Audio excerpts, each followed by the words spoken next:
¿Qué opinan acerca del artículo que leí yo? Menciona que hay dos tipos de bebedores, el que usa el alcohol para alivio de ansiedad, o sea, que ya tiene él su trastorno, llámese depresión, bueno, aquí menciona la ansiedad puntualmente, y usa el alcohol para olvidarse. Relajarse.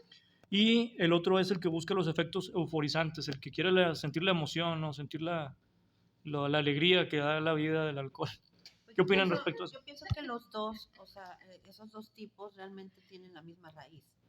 Porque yo he leído que siempre un alcohólico tiene una raíz, un antecedente, ya sea depresivo o ansioso o algún problema que le desate esa ansiedad por estar tomando. Yo siento que al final esos dos, sí, a lo mejor es en diferente, no sé, rango, no sé cómo se le puede decir, de beber, pero yo siento que los dos tienen como que la misma raíz, o sea, no sé, eso es lo que yo opino. No sé si esté en lo cierto, que un alcohólico siempre tiene que tener como que un antecedente de lo que le provocó hacer eso, ¿no? Porque, digo, una persona que no es alcohólica como nosotros, por ejemplo, pues sí, a lo mejor puedes estar un poco deprimido y te tomas una, dos cervezas, pero sabes parar, pero porque no traes algo muy fuerte. No sé si yo esté bien. Quiero pensar que son eh, vaya como porcentajes, ¿no? Tienes un porcentaje de probabilidad, un porcentaje probabilístico, ¿no? Por la genética, un porcentaje probabilístico por un trauma, un porcentaje probabilístico por haber tenido una familia o crecer en un entorno de tal o cual manera, y mientras se vayan presentando la tormenta perfecta se va a dar el abuso. ¿Cuál es la pregunta? ¿Qué opinabas ¿Pero de qué? de esos dos tipos, del bebedor que busca aliviar la ansiedad o el bebedor que busca el efecto euforizante? Yo opino que es una combinación de ambos. Y ¿sabes qué pasa también? Mucha gente tiene trastornos, o sea, en la adolescencia, y no están diagnosticados. Y a mí me pasaba, por ejemplo, porque tenía ansiedad social, y yo para poder socializar con las personas, por ejemplo, me invitaban a una fiesta o algo así, yo no podía hablar con la gente. Entonces, eh, ¿qué era lo más fácil para mí? Pues empezaba a tomar, a tomar, a tomar. Y eso me ayudaba a comportarme de una manera, según yo, normal. Entonces, también creo que por ahí puede ir que muchas veces hay trastornos como la ansiedad, la depresión y eso, que nos llevan a buscar el alcohol, pero como para aliviar esos síntomas. No por el hecho de que quieras ponerte hasta la chancla, sino que por el hecho de que quieres como que encajar y pues sentirte en cierta forma normal. En el estudio que hicieron estos españoles, les pasó algo curioso que me llamó la atención. Ellos, como les comentaba, el aprendizaje social, ¿no? Ellos, los niños que crecieron con un padre abusivo de alcohol, no tendían a volverse alcohólicos. Sin embargo, esto es en el estudio a nivel 5.159 familias. Esas 5.159 familias, la tendencia es que no se volvían alcohólicos ¿Te los puedo hijos. dar mi opinión sobre eso? Sí, sí. Mi papá es alcohólico. Bueno, ya no tengo mucho contacto con él. Y a mí me provocó eso. O Bueno. sea, de que alejarme de las drogas, alejarme del alcohol, alejarme como que me dio una guía de todo lo que yo no tenía que hacer y como me causó mucho rechazo. Bueno, ahí te va.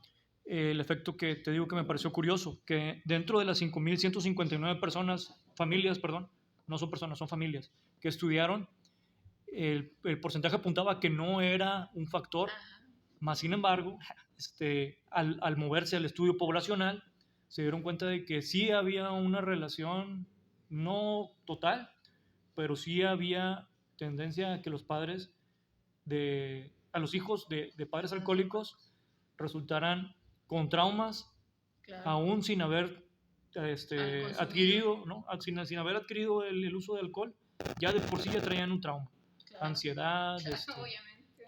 y ese mismo trastorno les provocaba llegar al alcoholismo, Claro, pero a una edad. Fue el caso del invitado. Sí, no sé si fue recuerdas. O sea, él dijo que su papá uh-huh. era alcohólico y maltrataba a la mamá.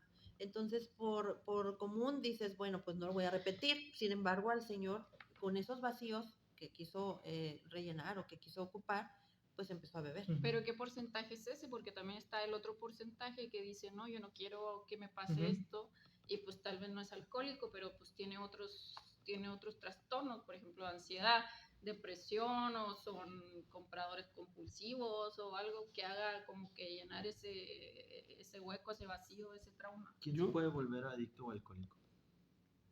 Todos. Quien menos se le espere. Sobre la pregunta que hizo hace rato, eso es cómo inician. Ajá. Y hay muchas formas de iniciar: por curiosidad, porque hay un trastorno, porque hay problemas emocionales, por nada, porque un día estaba ahí y empiezo a beber. Hay muchas formas de iniciar el consumo. Y pues es importante a veces encontrar el por qué, a veces no es importante, dependiendo de la persona, dependiendo del paciente, dependiendo qué herramientas tenga, va a ser importante o no para el tratamiento. Pero a fin de cuentas, al final, en el cuestión del alcoholismo, eso ya sale sobrando. Porque si estás constantemente consumiendo, por ansiedad, por quedar bien con la sociedad, por curiosidad, si estás constantemente consumiendo, vas a llegar al mismo punto, que es al alcoholismo, al consumidor constante, a ya no poder detenerte, a que el cuerpo genere una dependencia y que genere una adicción. Entonces, sí y no es importante el principio, porque pues al fin de cuentas el constante consumo vas a llegar a la misma enfermedad. Pero yo creo que sí, también es importante el principio. Sí, ¿no? Por exactamente. Me da risa que siempre tus intervenciones empiezan con pero. No, dale, continúa. ¿De qué? ¿Y eso qué Pinche. tiene que ver? Pero, ¿Qué es el pero? Sí. El pero te invalida todo lo anterior. Dice. Ya se me olvidó lo que iba a decir. no, retoma. Ay, ya se me olvidó. Me confundiste. Ya. No, ya se me olvidó. Bueno, yo tengo aquí anotado que el estudio les arrojó varias condiciones. Yo creo que son muy de por sí. No sé si quieran que se las diga así rapidito. ¿Qué cosa? Y varias condiciones que genera el haber crecido en un ambiente familiar de alcoholismo.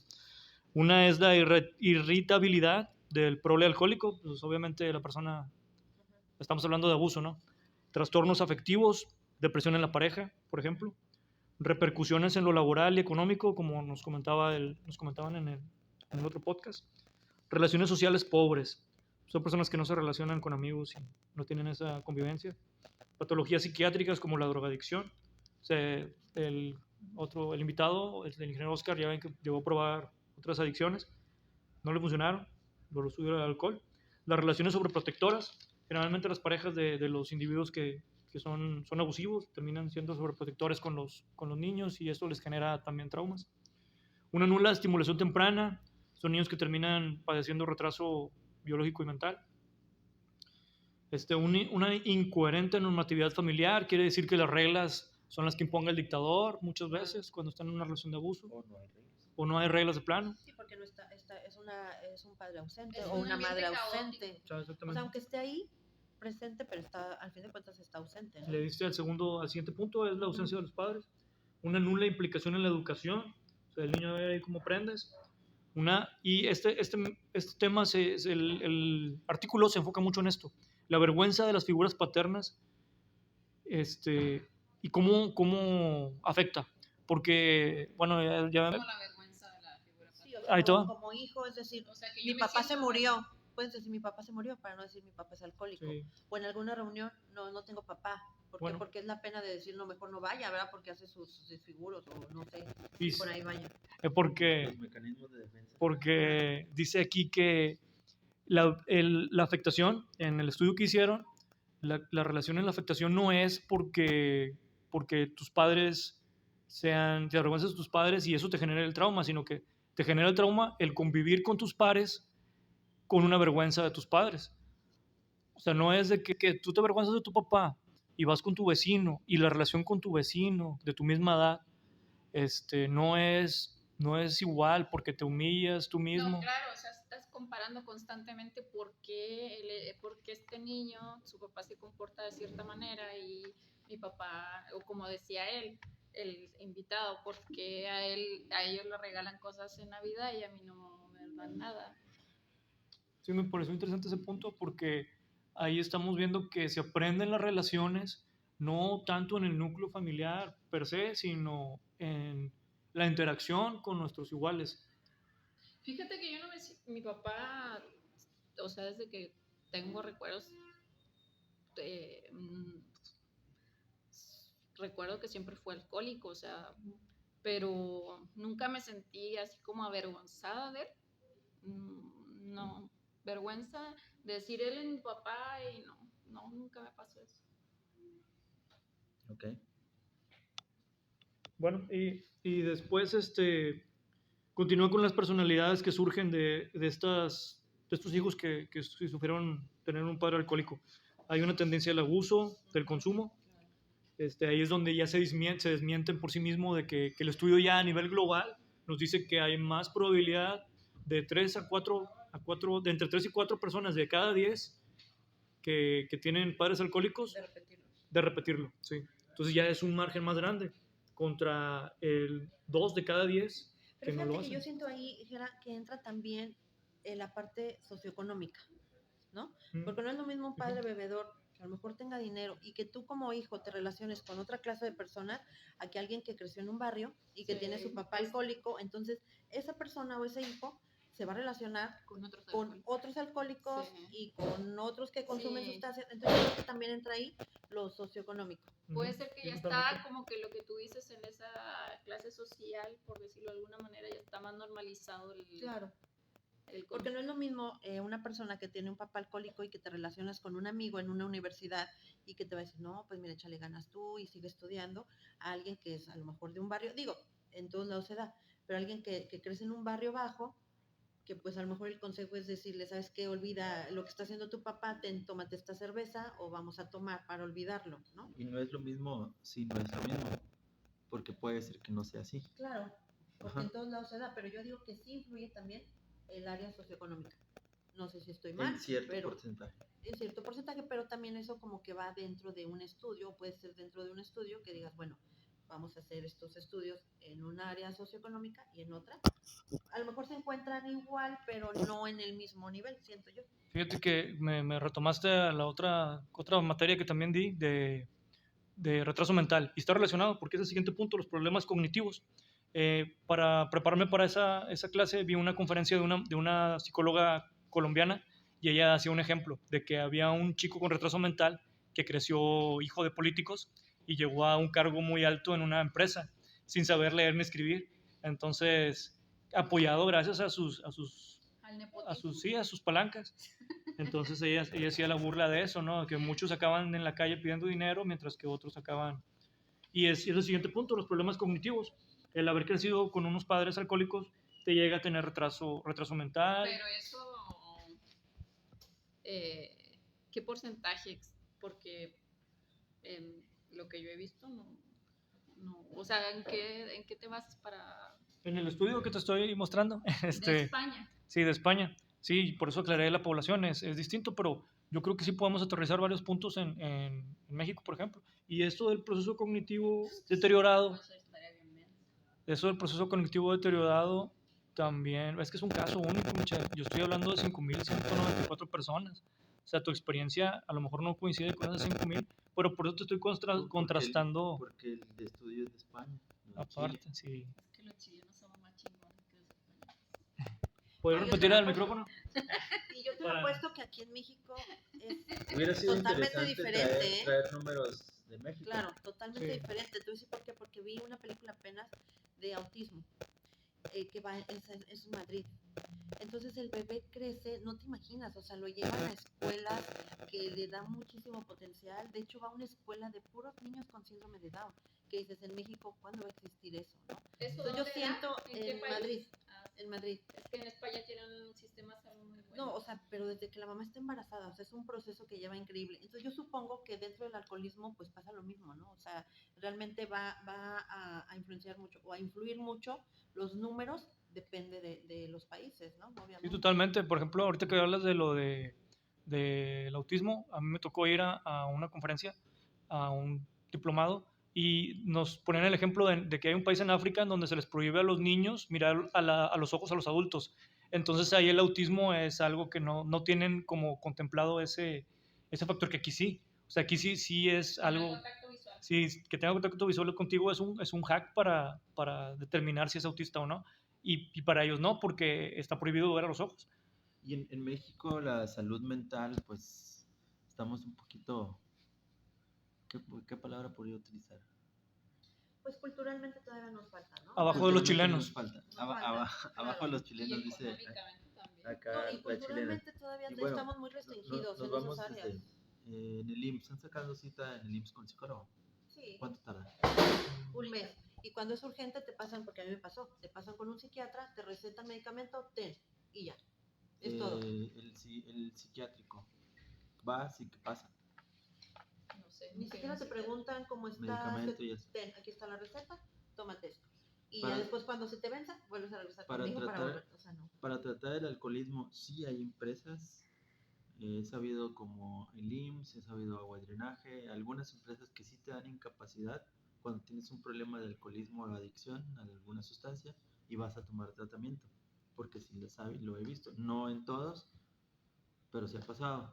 Pero la mayoría, el alcoholismo es un estigma en el que pues la persona, para empezar, no se toma como una enfermedad, sino la persona y está mal y es un vicio y es una mala costumbre que no, bla, bla, bla, bla, todo esto, ¿no?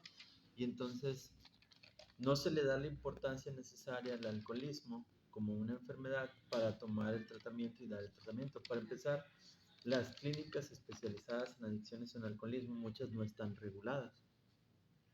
Y lo digo porque trabajo en algunas, ¿no? Y conozco ese medio, muchas no están reguladas, las van a revisar a veces, no a veces, una vez al año las van a revisar, entonces muchas de las clínicas pueden ser lo que sea, ¿no? Por eso hay muchos mitos, leyendas y abusos de las clínicas especializadas en adicciones, porque no están revisadas y reguladas.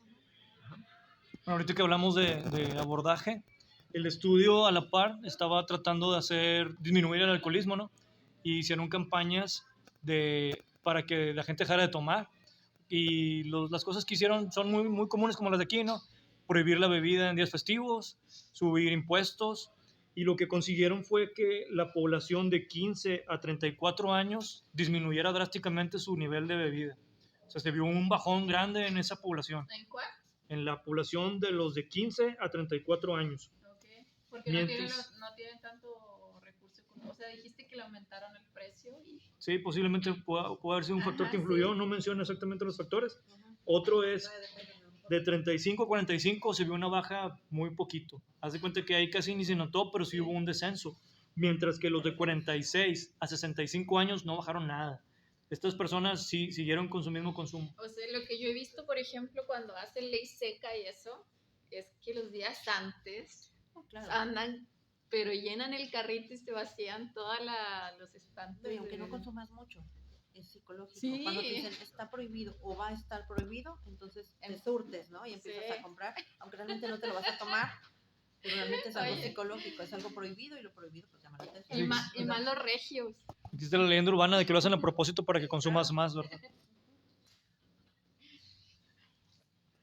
Bueno, ya nada más para terminar, me gustaría que, hablando de potencialidades, ellos hicieron un programa que se llama Programa Alfil, que va enfocado a los hijos de alcohólicos, les hacen pruebas psicométricas y estudios de psicología para tratar a los niños, a los hijos, no tanto a los alcohólicos. Entonces yo creo que van un poquito adelantados en ese aspecto, se están preparando para la siguiente población. ¿Algo que quieran concluir ustedes? No, pues muchas gracias nada más a los que nos escuchan y pues un placer estar con ustedes. No, gracias por la invitación. Gracias, esto fue La Cura Podcast, nos vemos, bye.